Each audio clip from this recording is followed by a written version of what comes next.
What is going on, everybody, and welcome back once again. My name is Jordan, also known as J.R.R, and thank you for joining me for the long-awaited second part of our historical mini-series on the kinslayings, that is, the murder of Elf by Elf in Tolkien's Middle-earth. For those of you that missed part 1 and wish to catch up, there's a link for you down in the description. Now then, this time we'll be packing our bags and heading to Middle-earth to witness the second and final fall of the Sindar Kingdom of Doriath. As always, I will give you an in-depth breakdown of the context and consequences of the events surrounding the kinslayings, and afterwards there will be a reenactment using a scenario built specially for this video on Third Age Reforged. I hope you guys enjoy it. The history of Middle-earth is fraught with bitter struggles and tragic defeats, but none more so than the second fall of the mighty Sindar Kingdom of Doriath. Doriath was the greatest kingdom of the Sindar that has ever been in the halls of Arda. Led by Eleuthingol, kinsman to Olwe, the king of Aquilonde, Doriath, also known as the Fenced Land, was a major elven power during the First Age. Protected from invasion by an enchantment known as the Girdle of Melian, which was erected and maintained by the Maya wife of Thingol himself, the strength of this mighty forest kingdom was deemed almost unassailable. However, ultimately, Doriath was undone by greed. Many years prior to the disasters that later befell the kingdom, the mortal man Beren braved the dangerous northern fences of Doriath, known as Nan Dungortheb in Sindarin, or the Valley of Dreadful Death in the common tongue. The home of many of the horrific spider spawn of Ungoliant, Nan Dungortheb was a valley where men, elves, and even the spies of Morgoth dared not tread. Aged by his experiences and desperately lost, Beren wandered into the hidden kingdom of Doriath. Driven by a destiny ordained by a power greater than even that of Melian herself, Beren was able to pass through the girdle and came across Luthien Tinuviel, the beautiful daughter of Eleuthingol himself. The two would fall in love, and from this first union of the kindreds of elves and men would later spring mighty individuals who would have important roles to play in the destiny of Middle-earth throughout the ages. For the present, however, Thingol was furious that a mere mortal man would dare to enter his realm, which was forbidden to mortals, much less covet the hand of his daughter, whom he loved above all. Upon their first meeting, Thingol hardly concealed his scorn for the mortal Beren. "What would you hear, unhappy mortal, and for what cause have you left your own land to enter this, which is forbidden to such as you? Can you show reason why my power should not be laid on you in heavy punishment for your insolence and folly?" However, one such as Beren, who had passed through the shadow of Nan Dungortheb and lived to tell the tale, was not so easily daunted by the words of the king. Beren, looking up, beheld the eyes of Luthien, and his glance went also to the face of Melian, and it seemed to him that words were put into his mouth. Fear left him, and the pride of the eldest house of men returned to him once more, and he said, "My fate, O king, has led me hither through perils such as few of even the elves would dare, and here I have found what I sought not indeed, but in finding I would possess forever.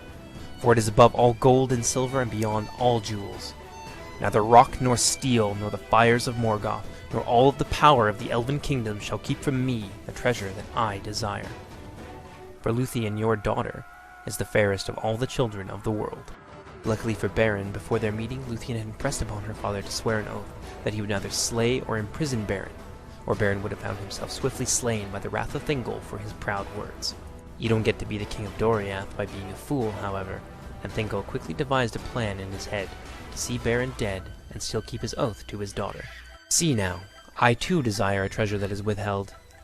For rock and steel and the fires of Morgoth keep the jewel that I would possess against all the power of the elf kingdoms.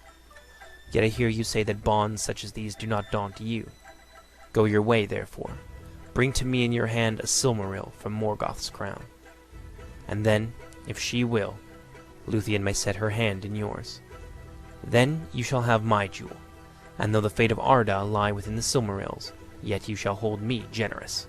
This was the beginning of the end for Doriath, though Thingol didn't know it at the time. Against all hope, Beren was ultimately successful, accomplishing what all the power of the elves of Middle-earth could not, and returned from Angband with a Silmaril.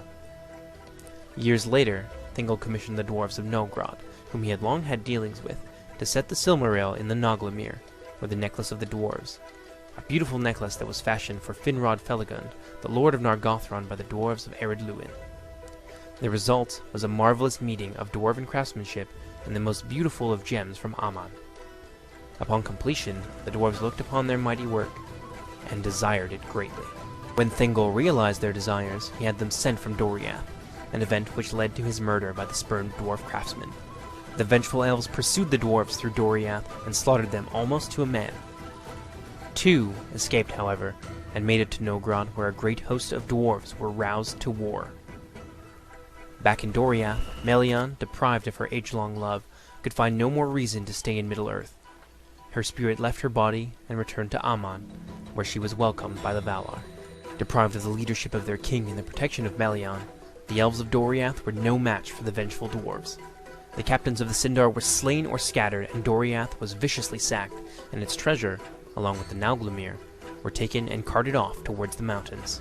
On the return road to Noldor, the dwarves were waylaid by Beren and a great host of green elves from Assyriand.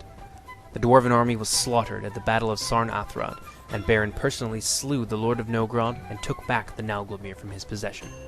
Following the deaths of Beren and Luthien, the green elves of Assyriand brought the Nauglamir to Luthien's son Dior, who ruled the newly reborn kingdom of Doriath from Menegroth, its capital. It was not long before the sons of Feanor sent him entreaties to give up the Silmaril to their possession. Remembering the great suffering that his mother and father had endured to capture the gem, and the murder of his grandfather in its name, Dior refused to surrender the Silmaril, and the oath of Feanor, made so long ago in the Noldor city of Tirion, was again disturbed from its slumber. The response from the sons of Feanor would come swiftly. Their attack came in the winter, and the Elves of Doriath, although they were surprised, met the sons of Feanor with hatred and fury. Great losses were incurred on both sides, but Menegroth was breached, and Dior was killed alongside 3 of Feanor's sons: Celegorm, Caranthir the Dark, and Curufin, the father of Celebrimbor, the elf who created the Rings of Power. And thus was the kingdom of Doriath destroyed a second time, never to rise again in Middle-earth. And that's all for the historical exposition portion of the battle. I hope you guys enjoyed it and found it edifying. Before we get started, there are a few custom rules that we need to go over before we start the battle. First is that there are 3 elven armies that differ by their composition. The first is being commanded by myself, which has Dior Elgil at its head. If he dies, the scenario is an automatic loss for the Sylvan Elf forces. His army is composed entirely of Hear-E Bang or Hear-E etc. units. These are to represent the elite guard of the Kingdom of Doriath. Down here, there are 2 armies supporting each other outside of the walls. First, we have the frontline troops of Doriath, composed entirely of Sylvan Elf heavy units. Second, there are some lighter forces here alongside some cavalry, and these are to represent the March Wardens of Doriath. Second is that the forces that you see arranged before you have to fight on this rampart for a period of 15 minutes against the High Elves before being permitted to fall back to the inner choke points. This is to represent the fact that if an army is sizable enough to meet an enemy in the field, they will probably not submit themselves to a long and grueling siege before sallying out to face the enemy. Third and finally are the deployment rules. The Royal Army can deploy anywhere they want in the map and move freely between the keep and the outer defenses. The 2 supporting armies, however, do not have this privilege. They can store 2 units inside of the keep to help the king and his Royal Army defend the keep at the final stages of the battle, but if they move those units outside of the keep during that time, they will not be able to bring them back in once again. So I'm pretty sure that's everything. Now let's go ahead and let's jump right into the battle. And so begins the battle that will determine the fate of the Kingdom of Doriath. The Sylvan Elves being very aggressive here, and this is what I like to see. They need to be aggressive in order to whittle down the superior numbers of the High Elves. So they're going to be moving in with their cavalry now. Some of these Elder Pathfinders are going to charge into these North Eternal Warriors, and look at this. Because of their formation, this is going to be absolutely devastating. So many of them are now falling in combat. The High Elves, though, need to answer, and indeed they are, bringing in some of their heavy cavalry to counter this Sylvan Elf menace. There's just not enough of the Elder Pathfinders at this point to stand toe-to-toe with those, with the Imladris cavalry and the Elder Rinway Lancers now moving in to support them. And at the same time, they are taking a little bit of enfilading fire from the High Elven Archer companies who are located over there in their center. So the Sylvan Elves, seeing that is a lost engagement, are going to try now to skirt around the High Elven position, and it looks like they're going to go for the Archers once again. I think this is a really good strategy on the part of the Sylvan Elves because the 2 armies are balanced around their military traditions as we know them in Tolkien. So, for example, the Sylvan Elves have much more and much better heavy archers than, or archers in general, really, than the High Elves do. However, the High Elves in this battle have much more heavy cavalry and a lot better heavy infantry. So it looks like the Sylvan Elves are looking to reduce the High Elven skirmishers down to nothing in order to give themselves an overwhelming ranged advantage, which, in the choke points up here, you don't need much heavy infantry to defend them. I think that could definitely be the decisive moment in this battle if the Sylvan Elves can manage to reduce their companies significantly. It doesn't look like they're going to have the opportunity to do it, not with their cavalry in any case. Over here, there was some cavalry, some of the Elder Pathfinders charged into battle against the Elder Rinway Archers. Did a fair amount of damage to them. You can see a lot of them now dead behind them in the forest, but they were pushed back very handily, I think, by the High Elven infantry. Still, they managed to be a lot more effective against this attacking left flank than they were on the right. I think that's because of the presence of so much of the attacking cavalry over there on the right that was used to counter the Elder Pathfinders. The High Elven skirmishers and artillery now quickly moving themselves into position to begin to bombard the very vulnerable Sylvan Elves down there on the ramparts leading up to the fortress itself. And we're going to see a lot of fire now being exchanged between these two forces. The Sylvan Elves have artillery of their own. You can see some catapults down there, and there is another catapult over here on the defending left flank alongside a ballista. So we can see quite a lot of damage being done by both sides here. They have a little bit less of artillery on the side of the Sylvan Elves, but they definitely have more archer companies. So it's really a fairly even engagement, though slightly in favor of the High Elves, I think, because of their positioning advantage up here on these heights. Look at that! You can see in the background a lot of ballista shots being fired into the massed ranks of these infantry, who are absolutely vulnerable to this. Apollo, I think, is getting himself a little bit too a little bit too overextended here, getting too close to that Sylvan Elf skirmish line. They're not going to take too much damage, I think, from the skirmishers, because they are in shield wall and they do have heavy armor and shields. However, that catapult up there, that is an absolute menace that they have no means of countering. Alongside that ballista as well. So that catapult's going to give them one little parting gift. Oh, boom! Managing to clip off, I think, about 3 or 4 of those Eldar spearmen, and firmly putting Apollo in the back foot. He's now retreating now with his spearman companies, not wanting to take any further significant casualties. Back here, though, he's got his spearmen, I think, a little bit too close to his skirmishers, which are now being targeted by that artillery. So we might see, yes, a little bit of indirect fire like that. 2 big shots going into that very unfortunately placed spearman unit, who has now taken quite a lot of casualties by a unit that's not even trying to hit them. Oh, and there's another one right there. You can see, I think, 4 or 5 of the units now falling in battle to that indirect fire from the ballista on the Sylvan Elves. Over here, though, looks like the skirmishers that are positioned over on the heights on the attacking left flank are not really doing all that great. One of them has been almost completely obliterated, and these ones over here are suffering quite badly. And I think a lot of that has to do with their formation. They are in this very blocky, almost rectangular formation, and that's going to enable the Sylvan Elves to hit any units that they miss in their first couple lines, and potentially kill one of the archers in behind them. So it's a little bit of a tactical mistake, I think, on the part of Dino Man. Although, look at this, he's brought now his ballista up here, and this is going to be a very big problem for the Sylvan Elves, I think. They are so exposed down here, and I think the biggest problem with the Sylvan Elves right now is that they're being way too passive. They are required to fight outside the walls, but that does not mean that they are required to fight on this rampart. And right now, they're just taking a lot of damage from incoming artillery and missile fire. Look at this. Look at these poor archer companies alongside these swordsmen, taking so much damage, not even having the honor of getting into close combat with the enemy and taking down some of the High Elven attackers. So I think the Sylvan Elves really need to kind of get their rears in gear a little bit and get to move forward and take the fight to the High Elves. The High Elves do have a positional advantage, but these armies out here are essentially there to die. Oh, and die they will! There goes one of the Sylvan Elf generals who is out here trying to rally this defense against the High Elven attackers. That is very unfortunate. They need to move now before there's not enough of them really to be an effective force. But it doesn't look like they're too inclined to move from their defensive positions right now. Over here, the High Elves are definitely taking full advantage of this. It's starting to turn in favor of the High Elves in this skirmish phase. They have less archers, and their archers did take some early casualties from a very aggressive charge from the Sylvan Elf cavalry, but they're now starting to turn it around, and they're absolutely devastating the Sylvan Elves. Look at this, a 13% now difference between the two armies, and most of the casualties that have been incurred by the High Elves in that 10% have been their skirmishers, which are important, but I don't think as important as their heavy infantry, at least not for the Sylvan Elves in terms of target priority. The Sylvan Elves are now fully able to retreat, but under very heavy fire. What remains of their army is now falling back to the choke points, taking their positions alongside of the Royals, and getting ready to defend these choke points against an overwhelming High Elven assault. In this skirmish phase, the High Elves have lost very little of their infantry, whereas the same cannot be said of the Sylvan Elves. There's a lot of dead warriors here that were unfortunately denied the glorious death in combat, instead falling to the arrows and ballista bolts of the High Elven attackers. It looks like the High Elves are now looking to overtake the retreat. They're moving up some of their lancers here under Balin, probably trying to get into the rear of some of these spearmen as they get away. These spearmen companies, strangely enough, are still fairly healthy, managing to weather the storm for 10 or 15 minutes before they are allowed to fall back into more defensible positions. But the High Elves have covered, or the Sylvan Elves rather, have covered the retreat, I think, fairly well, especially in the center here. There's a couple of very powerful units like the Sindar Blade Masters and the Palace Guard, which are scaring off that cavalry from charging into there. Over here, however, it looks like some of these Woodland Sentinels got themselves a little bit caught out, and these Elder Army Lancers are now managing to get into them and slaughter quite a lot of them. But unfortunately for the Elder Army Lancers, it's not going to go in their favor at all, because the Royal Guard is stationed up on the walls, and they are now beginning to drive them back in a withering hail of arrow fire. Look at this. A lot of those Lancers, I think, are going to take a lot of damage.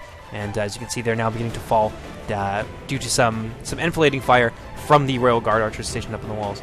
So we have a little bit of a Sylvan counterattack here as well.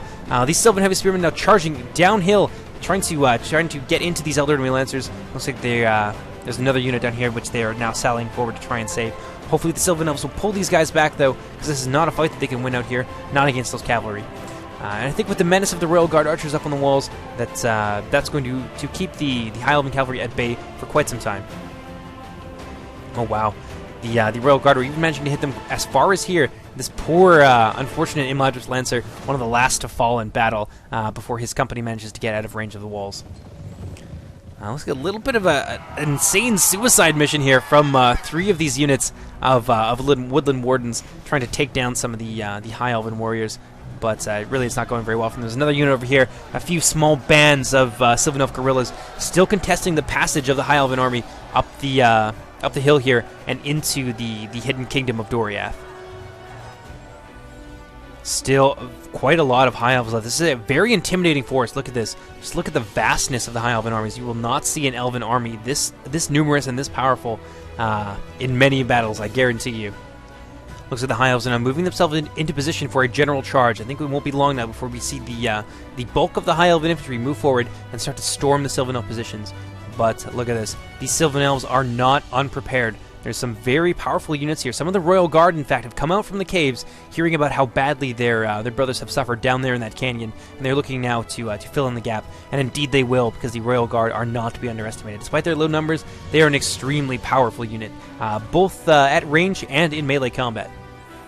Back here, though, we have a nice little tiered Sylvan Elf defense. We've got first line of Hero Next Spearmen right here, alongside a second unit who are backing up the Royal Guard, and a catapult. This is a very dangerous position for the High Elves to try and assault, especially with massed ranks of infantry. This catapult, I think, will reap a terrible toll amongst their ranks before all is said and done. And again, back here, another unit of Fury Lang. Very minimal deployment on the part of the Royal Guard. They don't need too many units, I think, to defend these positions for an extremely long time against the High Elves, who are going to have to attack uphill, and because of the rough ground, they will probably also be out of formation as well. So that really only feeds into the advantages that the Royal Army has here. So I think in the next few moments here, despite the fact that there is a very, very large disparity of about 20% between the armies, we are going to start to see the Sylvan Elves pull back a little bit, as the High Elves are now forced to fight on their terms instead of vice versa. And now we're starting to see the beginnings of a very large general advance from 3 of the High Elven forces. We've got Dino Man moving in here to support his ally Balin, alongside Apollo over on the right flank. This is going to be a really tough situation for the High Elves. Every step they take closer brings them closer to the Royal Guard, and the Royal Guard have no mercy. Up here we can see some of the remaining out companies have now formed a first line of defense in the center line. The Sylvan Elf defense is definitely very stacked on their center. There's another unit of the out companies here as well, and a couple of units I think that were managed to be salvaged from outside as well. Including that, there's a couple units of Fury Lang that are hanging out right here, and some Woodland Warriors. Look at this. This is not going to be, especially this center here on the right flank, not going to be an easy thing for the High Elves to break through. Yeah, so we got Balin here now moving up some of his Elder Enemy Spearmen. Very dangerous position for them to be in, and unfortunately they seem to have stalled out a little bit over here on the attacking right flank. This unit of Spearmen now just sitting here in shield wall formation. It may be part of a tactic on Balin's part. He may be trying to soak up some of the incoming archer fire, but it doesn't appear like the Sylvan Elves are really going for it. Instead, they're opting to bombard this position with a catapult, which is really not going to be a good thing for this Elder Enemy Spearman unit. 1 or 2 volleys will reduce this unit, I think, down to about half of its current fighting strength. Over here, some Spearmen under Balin now moving forward. I think they're getting themselves a little bit lost, though. There is this rampart over here that they seem to be completely missing. But it could just be that they're trying to get themselves maybe under the fire, but no, I think it might be a small pathfinding problem. Now these poor Spearmen are now extremely exposed and out of position, and going to take a lot of damage from the incoming archer fire. Back here, though, the forces of Balin's allies now moving up to support him. We've got some of the Nori Tyrna from Evil Guards. What remains of them in any case after the casualties that they took in the early game. Over here we've got some High Elven Swordsmen who just took a huge hit from a catapult, absolutely tearing out the heart of that unit, taking it down at least a third of the unit, I think. Some more Elder Enemy Swords are now moving in to back them up. A very large general charge here. They're just kind of following Balin's Mithlond nobles, following their lead all the way up the hill, beginning to form a skirmish line and try to soften up some of the High Elven or the Sylvan Elf positions before they move in. Over here in the center, though, it looks like the High Elves have managed to break through very easily with the Sylvan Elf through the Sylvan Elf defense. These two spear companies seem to be a little bit out of position. They didn't really form a spear wall, nothing contiguous, so the High Elves were able to exploit the gap in their lines and are now beginning to surround these guys.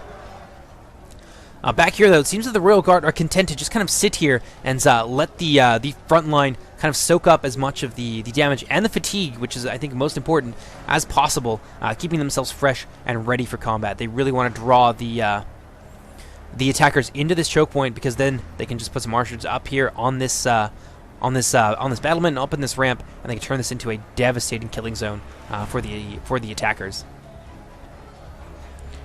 Over here, though, it looks like the High Elven Spearmen have now managed to make contact with the front line. The Sylvan Elves have redoubled their efforts. The High Elves are beginning to overlap them a little bit, it would appear, on the left flank, which is now being shut down by a very brutal charge from the Hiri Lang, who are slowly but surely managing to beat these Spearmen back. The Spearmen having a really hard time dealing with this very heavily armored, armor-piercing unit.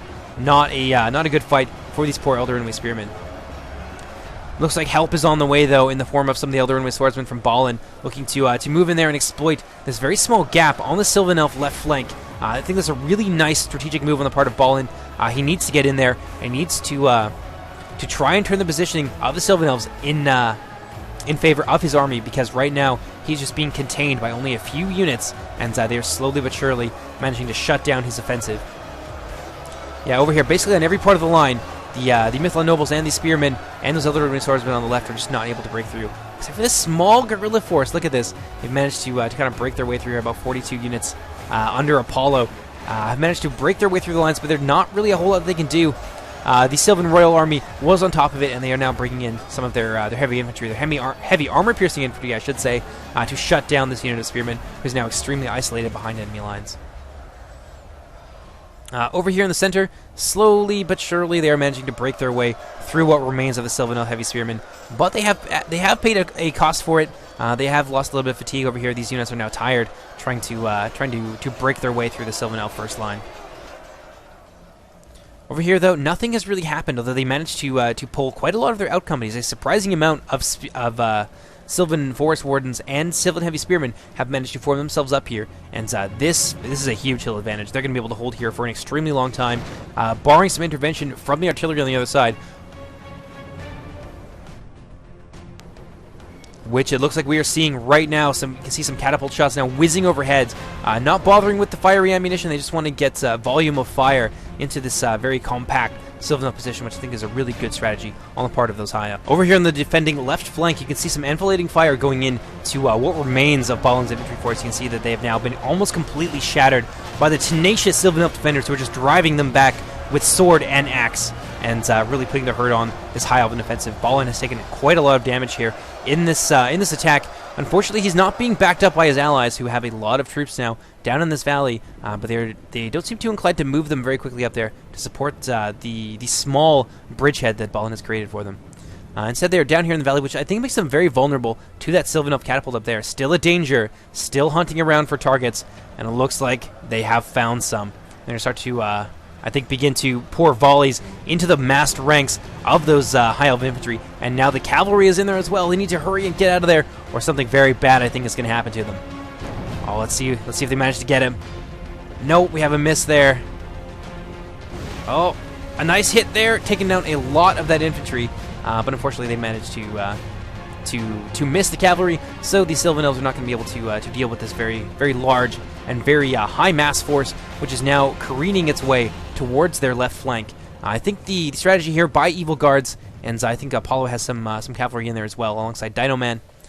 They're going to try and break through this very thin Sylvan Elf formation, which is a good idea, but the Sylvan Elves seem a little bit prepared for it. They've got some Woodland Warriors here and some other anti-cav units ready to meet this charge and to deal a lot of damage to these Eladris cavalry, who now have to charge uphill, and they're not very numerous to begin with, and fight against some entrenched Sylvan Elves. Look at this. You can see some of the Woodland Warriors charging into battle, absolutely fearless, looking to destroy some of these cavalry units. The Woodland Warriors are AP and anti-cav, so it is really the perfect counter to this sort of strategy. Over here in the center, it looks like the High Elves have slowly begun to push in. There is still a few Sylvan Heavy Spearmen, a few pockets of resistance now, holding up this large line, but they are, for the most part, all very tired at this point. Tired or winded, and now they're going to have to face down the spears and shields of the Royal Guard, who are more than prepared for them. They are all fresh, and they have been biding their time very carefully. And look at this. Some of the Royal Guard have now sallied out here to the center line to lend their aid to the spear wall. Up here on this ramp, they're going to be able to get a ton of really easy kills on the High Elven attackers as they move in. Over here, some of the Hiri Bang now out of ammunition, moving over to the left flank. It looks like it's starting to flag a little bit. The cavalry have succeeded in making gaps in the line, which is going to allow some of the infantry, I think, to push its way through. There is more and more forces now coming up. You can see some reserves from Balin looking to hit this huge cluster of Sylvan Elf troops in the flank, which is a really nice move. The Sylvan Elves looks like they were trying to envelop this line here. They managed to break the High Elves on the left, and were trying to roll up their line. But Balin, alongside some of his allies as well, their very timely intervention has now stopped that from becoming a reality. Or rather, a nightmare for the High Elven forces.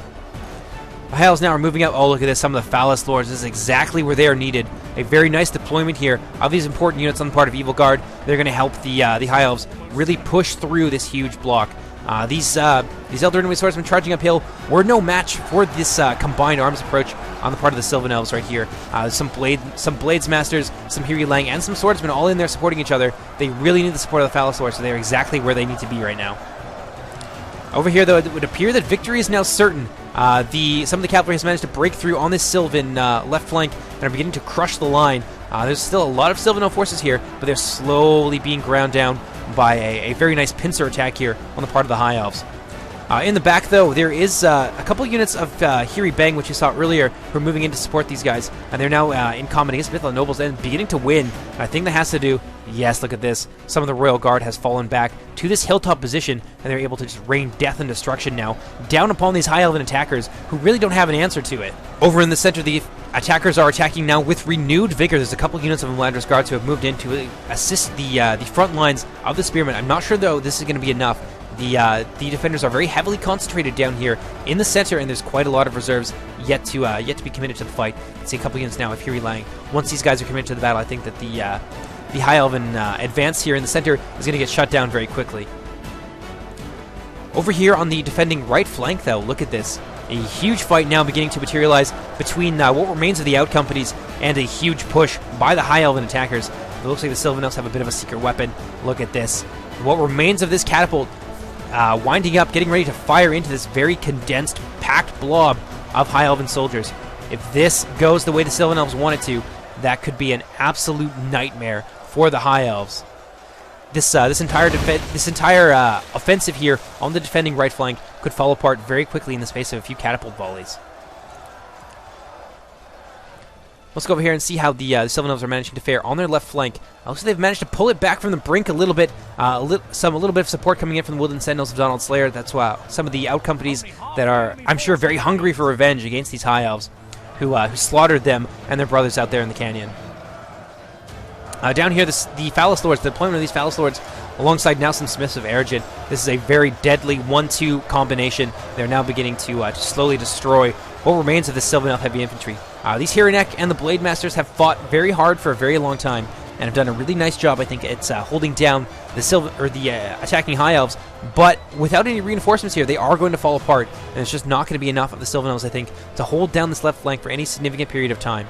So the High Elves are really doing a great job at opening a gap in the Sylvan Elf defenses, and I think that they're going to exploit that by moving in quite a lot of troops while they hold down the Sylvan Elves, who are much more condensedly deployed over here in the center and on the right, while they come in from the flank and swoop in from the rear with their victorious forces on the left. Over here, let's take a look at how things are going on the right flank.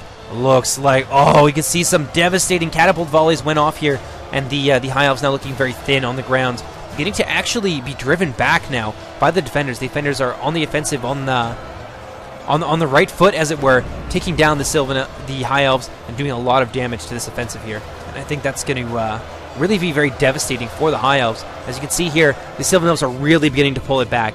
They have lost a lot of troops at this point, but they are now, instead of 20% disparity between the attackers and the defenders, there is now much more like 7 at this point. They have lost half their men. Yeah, there's still quite a lot of high elves to go, though. There's some very healthy companies here of the Melandra Stormguard. Another unit of Mithlond Nobles now under Balin, who's moving into position. We've got his artillery piece now moving forward, and Dinoman still has some very healthy reserves as well. And in the rear here you can see, yes, some more Phallus Lords, a couple units of understrength Imlandris Guards, and the Smiths of Ergen. So the high elves are still in the game, absolutely. Still quite a lot of forces yet to go. The Sylvan Elves, I think, are really starting to struggle, especially having lost so many of their forces outside there. So we have a really nice counter-cavalry charge from Stefan 2110's Elder King's Guard. Balin has brought in some of his Lancers to try and, I think, get into the rear of these Woodland Warriors. They are extremely vulnerable to cavalry charges. That's a nice move on Balin's part, but luckily the Sylvan Elves have come in to try and stop them. Although it looks like the Elder King's Guard have pulled back now, which is going to leave a huge gap in the Sylvan Elf lines, and so now those Lancers and those Nobles are going to charge right in here and absolutely devastate these Woodland Warriors, who just don't have an answer to it. Oh no, looks like Sylvan Elf catapults under the Royal Guard was not able to pull back in time. Looks like some of the cavalry managed to get in there and devastate that unit. So the Sylvan Elves, their defenses here on the left, on the left flank are definitely in tatters, and they need to commit more forces, I think, before it's far too late for them to do anything. Back here, some of the Woodland Sentinels have fallen back, forming a final line of defense. But over here, it looks like, oh yeah, so they are finally bringing in some of their troops from the center. Some of these, I think there's some Hiri Lang somewhere. Yes, they're back here now in a reasonable position to push into this gap and block off the attackers for a little while. But I think that the Royal Guard player, being myself, is making a very big mistake here in not committing his forces over on this left flank and trying to hold back the High Elves even further. We have an opportunity, I think, if we attack with overwhelming force, to take down not only a significant portion of Balin's remaining infantry, but also a couple units of Phallus Lords.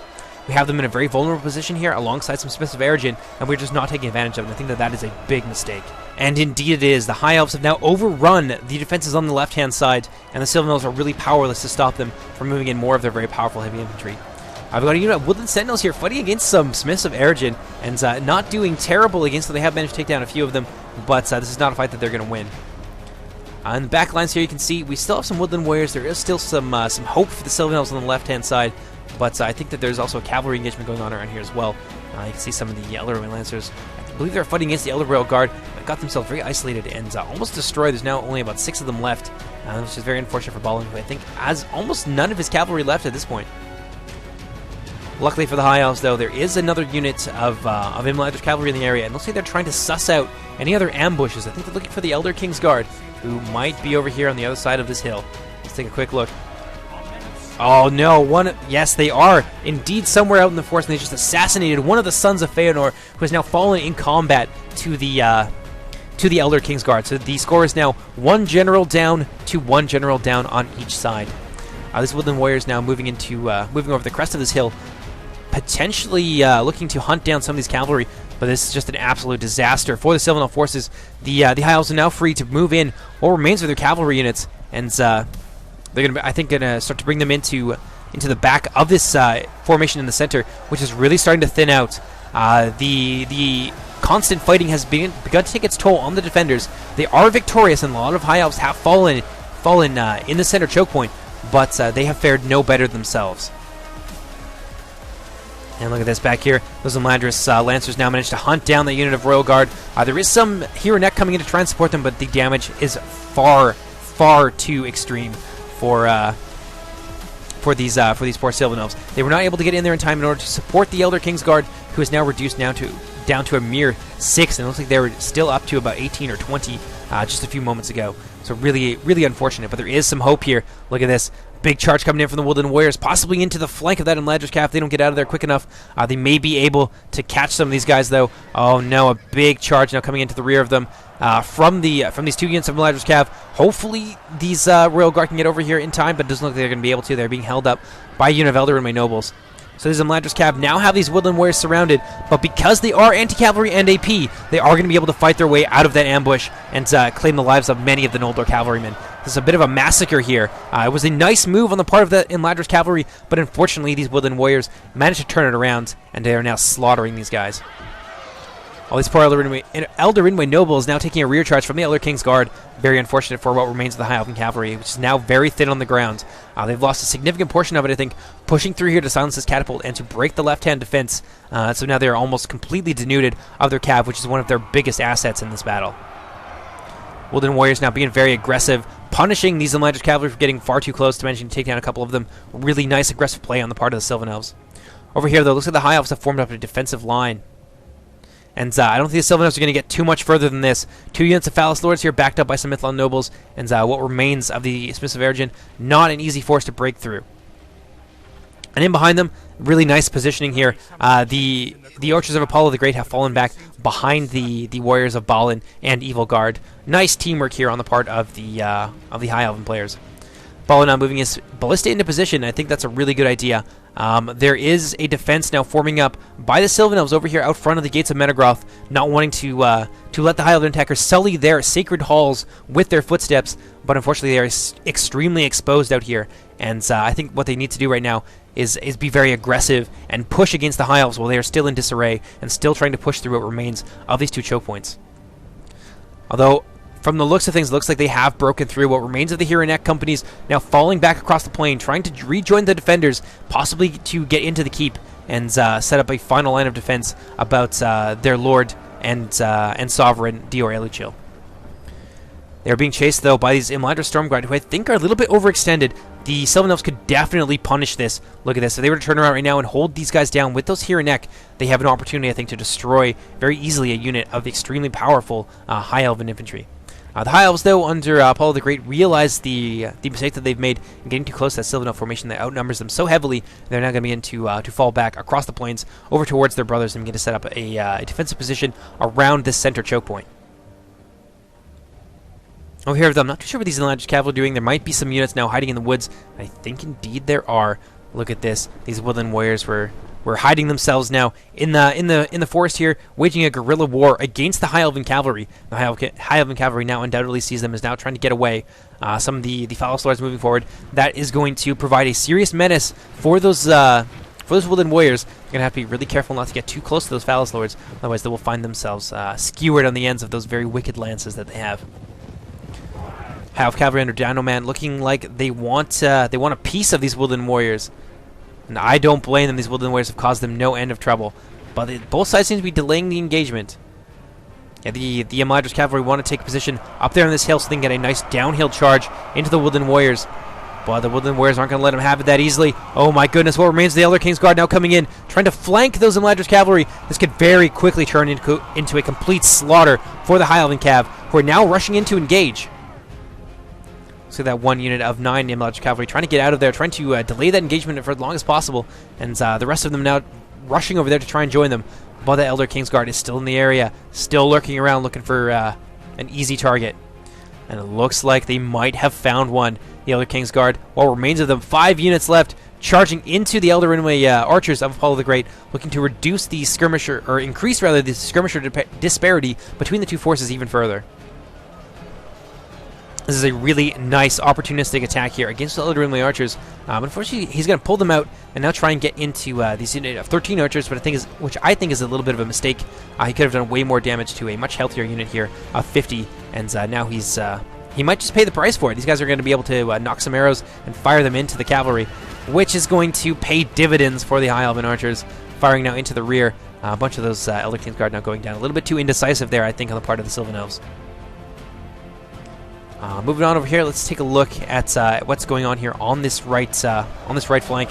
Oh, it looks like this is just disastrous for what remains of the out companies. The Sylvan Elf Spearmen now being flanked by the Imladra Stormguard and pinned in place by Phallus Lords. This is really the end, I think, of the Sylvan Elf defense in these choke points. They've done a great job, however. Look at this. They've really pulled it back. 61% of the High Elves have now fallen, but it just wasn't enough. I think they needed to be a little bit more aggressive with their committals and commit a little bit more around these choke points to prevent the High Elves from pushing through. If they had done that, I think they might have been able to inflict much more casualties on the High Elves than they have already done. Over here, though, this is going to be disastrous for this poor force over here. Look, they're so exposed. A lot of them now falling back inside. Looks like the Hiri Lang. Some of them were selling out to potentially come and assist the outer defense, but Unfortunately, they have now all fallen back into the keep, leaving nothing but a skeleton crew out here to defend the approaches to the cave city of Morgoth. But the High Elves really need to, or the Sylvan Elves rather, really need to get their butts in gear and move towards these positions. This ballista is extremely exposed right now. If they are able to move forward quickly enough, they might be able to surprise the High Elves and take down an artillery piece, which a full health artillery piece, in fact, which the High Elves are going to need when they move in to attack Morgoth. And it looks like that's what the Sylvan Elves are doing. Indeed, the Royal Army is now moving forward with the unit of Hiri-Lang, hoping to potentially get in there, stuck in amongst the ballista unit, and hope that the High Elves don't see it. But I think that's not going to go very well for them. You can see Evil Guard now bringing up some of his Imladris Guard alongside a second Phalanx that is now moving in to support them.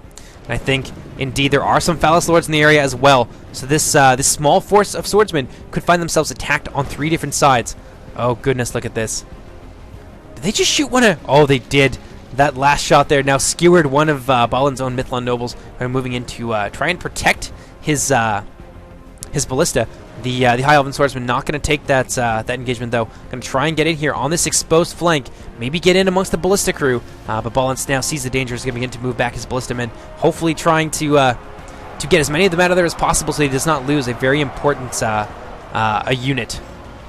Some of the swordsmen, though, look at this. They managed to get in there and get in amongst the swordsmen. They're starting to take some of them down. That poor swordsman getting a terrible stab in the rear, getting his head lopped clean off like a daffodil by the Hiri-Lang guardsmen. Balin's ballistic crew now in full retreat, trying to get away from this very tenacious unit of Hiri-Lang. I think there's also some other units from the out companies in there as well, some Sylvan swordsmen, and potentially even some woodland, yes indeed, some woodland warriors who are in there trying to support their brothers, trying to outflank this phalanx and deal as much damage to it as possible. The phalanx, though, it appears, is going to take this engagement and slowly but surely begin to skewer these poor Hiri-Lang guardsmen. Now, seeing this, looks like the woodland warriors are going to break off from that engagement and begin to pursue that ballista unit. They're absolutely tenacious, just going for glory here, trying to destroy these ballista men so that they can help their lord later in the battle to prevent the High Elves from bringing their artillery to bear. Looks like they're gonna. Oh no! They're gonna last minute. They're gonna pull off and not charge into the Smiths of Eredin. I think that's a very wise decision. And they're gonna now move forward and continue their pursuit of these High Elven ballista men who are taking refuge next to a very heavily or a very healthy unit rather of Elderwinway nobles.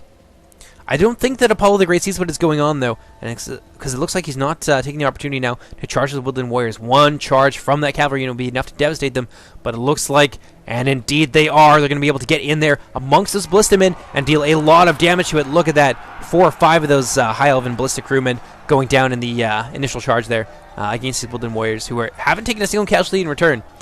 The ballista crew seems a little bit more interested in trying to get away than trying to fight off the attackers, which I think might be a little bit of a mistake. Balin is probably waiting for his ally, who's right there with some cavalrymen, to assist him, but unfortunately his ally does not see what is happening, and he's not going to be able to lend aid in time, I think, to save most of those ballista men. Over here, though, looks like another fight.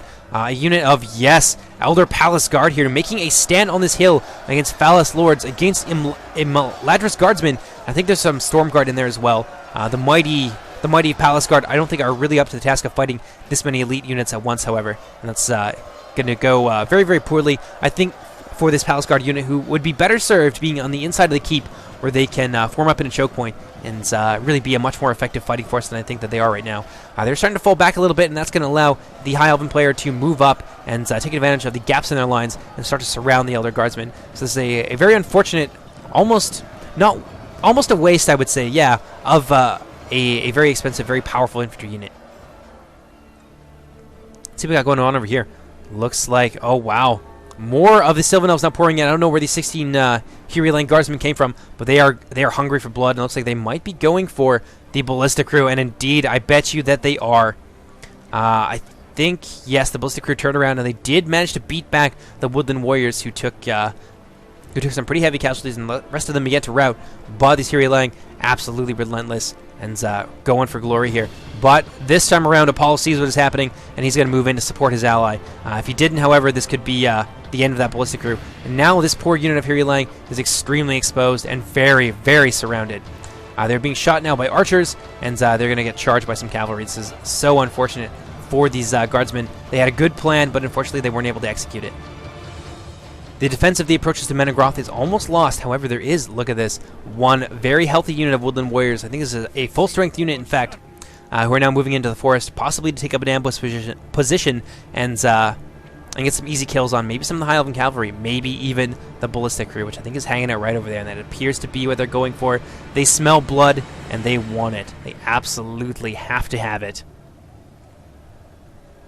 Balin now sees what's happening. He's moving in some of his Smiths of Eredin to try and counter that menace from the woodland warriors, who are relentlessly moving forward. But luckily for them, Apollo is still over here with a very high strength unit of Elderunway nobles, and he's going to move in ahead of these ballistamen to assist these Smiths of Eredin in shutting down the menace posed by that huge unit of woodland warriors over there.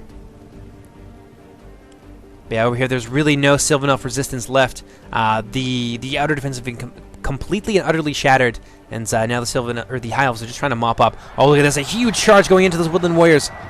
The Elderunway nobles being absolutely relentless, not letting them fall back to their defense positions. They do lose a few of their warriors in that fight, but they managed to pull out just in time for the Smiths of Eredin to get in there and to get a nice charge off on the woodland warriors. Some really nice coordination, I think, on the part of those two High Elven players who managed to very quickly destroy this unit of woodland warriors. But looks like they are going to have their revenge, however, charging into the rear of those Elderunway nobles, getting a few really nice kills off on that General's bodyguard unit. Smiths of Eredin now trying to move in to assist them, but the woodland warriors proving a little bit too swift to pin down, and are now escaping through the lines. And look at this, they are going to get the ballista after all. This is just devastating for the High Elves. They worked so hard to keep that ballistic crew alive for so long, and they're now down to a mere 2, which makes them combat ineffective. They are no longer able to man their siege equipment. A really nice, really aggressive, sneaky play on the part of Stefan 2110. He's really managed to accomplish a lot, I think, with this one unit of woodland warriors. So the High Elves have finally crushed the very spirited Sylvan Elf resistance. There is now nothing left from the warriors of Doriath outside of the halls of Morgoth, and it is inside the halls where they have set up their final stand.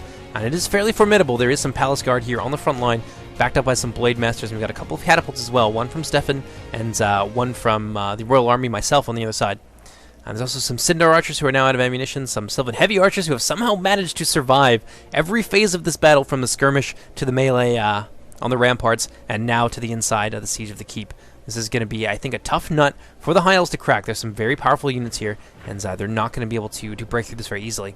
And look at this, back here, there is yet more of the Sylvan Elves. There's a couple units of archers here who have been held in reserve, full strength for the most part, a ballista and the Royal Guard alongside Dior Eluchil himself and his Royal Council. This is not going to be an easy fight for the High Elves, but the High Elves are in fairly good position as well. Look at this, they've got still quite a lot of heavy infantry, not a lot of archers, unfortunately for them.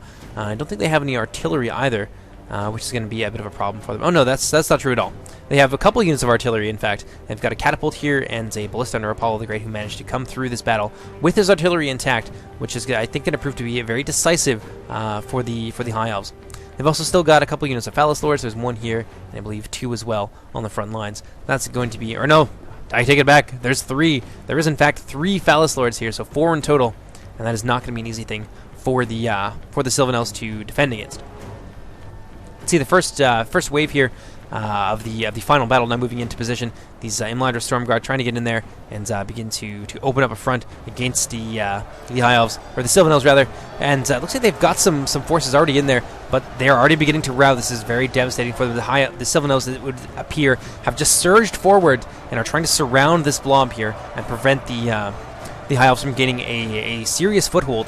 They do have the numerical advantage, but if they keep throwing in piecemeal attacks like this, they could very quickly find their army melt away and their advantage evaporate in front of them. So the High Elves are going to have to be really careful here, depending on how they deploy their forces. And it looks like they're not going to stint. You know, you can see a lot of battalions of Stormguard now coming through that gate. There's nothing I think that the Sylvan Elves are going to be able to do to stop them at this point. They've still got some reserves, and they've still got a lot of archer companies, so I think they're going to start to open fire pretty shortly here. Looks like they are indeed reloading. But yeah, it's not going to be...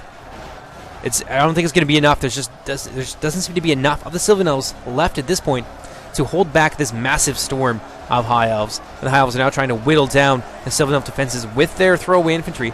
They've still got their Phallus Lords in reserve. Those 4 units of Phallus Lords alone could potentially be enough to break through this this encirclement here all by themselves. These poor Stormguard, though, are going to have to pay very heavily for the Phallus Lords to have their opportunity. Now, some understrength unit of Woodland Warriors and some Sylvan Elf Heavy Swordsmen who have somehow managed to come through this battle unscathed are now moving into position to storm these Elandra Stormguard in return. I've got this catapult getting ready to fire. If they can get a nice catapult shot off in there before the High Elves can break through the lines, then that is going to be absolutely devastating for this offensive. But the Sylvan Elves are so thin over here on this flank that it would be, I think, a very simple matter for them to be able to move through there. Oh, look at this. They're in position.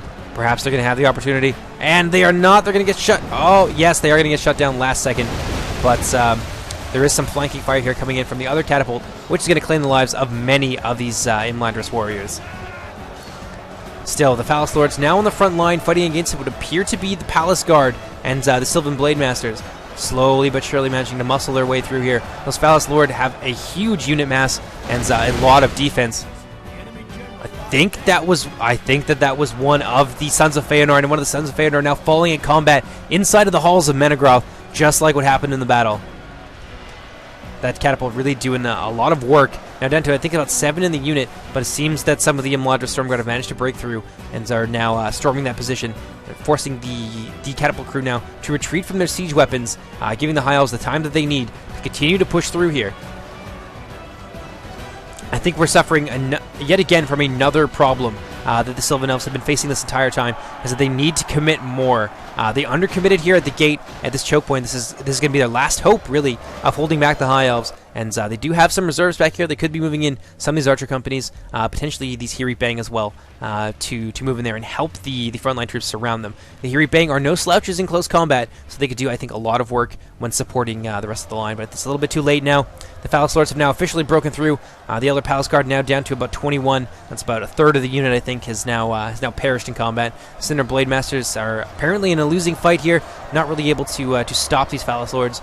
Most of the Imladra Stormguard, it would appear, alongside the Spearmen, have fallen in combat. They've taken very heavy casualties trying to push through this initial line, but they have done so, I think, with expert grace, and now the Sylvan Elves are really going to suffer for it. Look at this, more healthy units of Stormguard now coming in to reinforce them. The third wave moving in to rejoin the Phallus Lords. I think this is going to be all but over for the Sylvan Elves. They do still have an opportunity here to do a lot of damage to these Imladris warriors as they move through here, but both of their artillery pieces have been silenced. There's no chance, I think, for these catapults now to rejoin their friends on the other side of this gap. I think these catapults are going for one final shot. Are they going to be able to get it?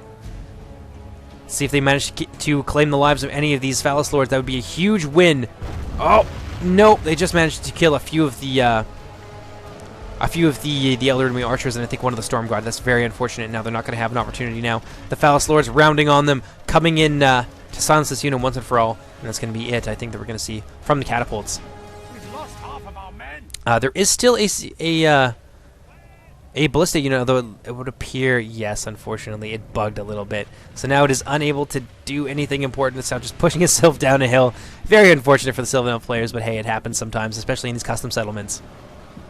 Alright, the Mython Nobles now moving in force. Quite a lot of them now moving up the central corridor. I think the High Elves, look at this, they are preparing a nice flanking movement here. Really nice deployment on the part of Dino Man, moving in his 2 units of very healthy Imladra Stormguard to move in and attack this defending right flank in the town square.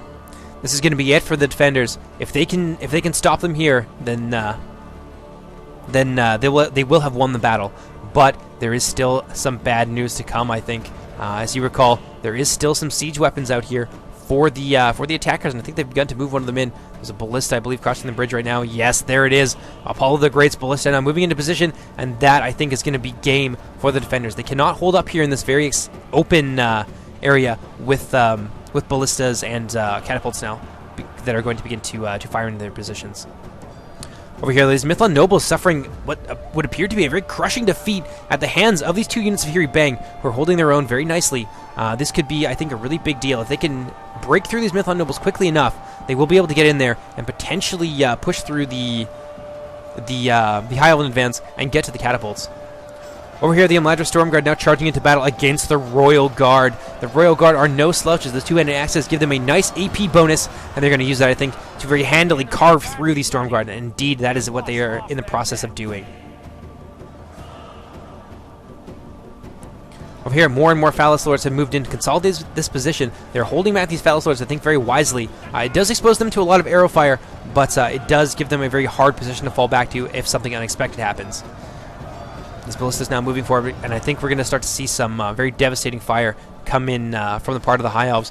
I think I know what their target's going to be. This poor Elder Council unit, they are not going to be able to stand up to ballista fire. If they can assassinate the general, it is all over for the Sylvan Elves. More and more High Elven reinforcements moving in to support the Mithlond nobles, who are now starting to regain a little bit of ground in the face of these Hiri Bang. I think we may start to see some of the remaining reserves here be committed against the High Elven attackers in the center. At least I hope so, because otherwise they're going to lose that flank, or they're going to lose that center corridor again. There is still some Royal Guard over here that could be committed to the fight, but it's a really hard decision because there is more and more High Elves now moving in over on that side. There is some Cinder Archers over here. Together with the Royal Guard, they could push back just about anything, but yeah, the defenders really starting to be thin on the ground. The Royal Guard have taken a lot of casualties fighting these two units of Imladra Storm Guard, but I think that they have done a wonderful job in shutting down these heavy infantry. Look at this. You can just see a wall of dead High Elves. The final stand of the Royal Guard proving to be a mighty one as they cut down these Imladris warriors left and right. Over here, though, the High Elves have broken through the center. The Hiri Bang are now starting to fall apart. Just not enough of them. The High Elves are just muscling their way through into the town center, and I think that's going to be it for these guys. Looks like... yeah, the Ballista Artillery crew has now pulled themselves back. They're making a stand alongside what remains of some of the Sylvan Heavy Archers and the Royal Guard and the Royal Council as well, trying to get itself out of there. But all of these units are now making a stand about their lord, trying to defend him with their last breath. And the High Elves in this little area here beginning to be slowly pushed back. They are trickling in, which I think is going to cost them a lot of troops very quickly. So we could see a renewed charge here on the part of the Sylvan Elves if they can break through that very thin line of Elder Inuit swordsmen. Over here, though, these Mithlond nobles looking really strong. Still 36 and 22 in those two units, hacking down what remains of the Hiri Bang. This is an absolute disaster for the Sylvan Elves. I don't think that they can pull it back at this point. But what they can do is take down many of these filthy attackers with them and go for glory and be worthy of song in the Great Elven Tales. But this is a disaster right here, and I think this is going to put the final nail in the coffin of this very spirited Sylvan Elf defense. The High Elf Ballista has now managed to set itself up. The Elder Council under J.R.R. is firing into them, trying to silence that unit and preserve the Royal Guard for as long as possible, who have now managed to break through these units and are now charging into battle against the Mithlond nobles. And if they're not careful, these Mithlond nobles will get a charge in the rear, which will be very, very devastating for them. Over here, though, the Elder Royal Council looking to try and get themselves away from the Smiths of Eredin. Looks like the Phallus Lords here have managed to push through what remains of the Sindar Archers. There's a Sindar bodyguard right here that is fighting hard against them, but there's just not enough of them to stop these Phallus Lords. And they've opened a hole now in the Sylvan Elf lines that those Smiths of Eredin were using to punch through and potentially take a whack at the Elder Royal Council. Elder Royal Council, a little bit indecisive, not too sure what to do. It's a very valuable unit, want to be careful with it, but they need to do something, and they need to do it fast. Phallus Lords now coming in to consolidate the gains that these Mithlond nobles have made. Over here, they are managing to get into the rear of the what remains of this Royal Guard unit. They put up a mighty stand here. Most of these Imladris Storm Guard fell in battle against them, but with the arrival of the Smith of Eredin in a support position and the flanking attack from the Mithlond nobles, that unit is going to be completely destroyed now. So we're really now down to the end of it. The Elder Royal Council of J.R.R. now making their final stand against Phallus Lords, against Mithlond nobles, against everything. The Ballista is now focusing on this one Elder Council unit, regardless of their casualties, just firing in indiscriminately. They need to take down this bodyguard unit in order to put an end to the Sylvan Elf defense. J.R.R. though is not going to go down without a fight. These Phallus Lords now pushing in on either side, trying to take on these Elder Royal Council. Defeat is certain for them, but they are managing to deal some of the casualties to these Phallus Lords in return. And the indiscriminate ballista fire is going to claim the lives, I think, many of these very powerful High Elven Phallus Lords as well. I'm going to fast forward just a little bit here. Yeah, more and more of the High Elven forces now beginning to push in. 86% to 100%. And there it is. J.R.R. Eluchil has fallen in combat, and with him falls the kingdom of Doriath. And that is going to be the end of the battle. I hope you guys have enjoyed this very chaotic, very excellent historical battle. I want to give you a big thank you to everybody who played with me. Thank you for helping me do this. And a big thank you to Timo, who made this scenario for us in the first place. But yeah, that's it for me. I hope you guys enjoyed. And I will see you later, everybody. Take care, everybody. Bye-bye.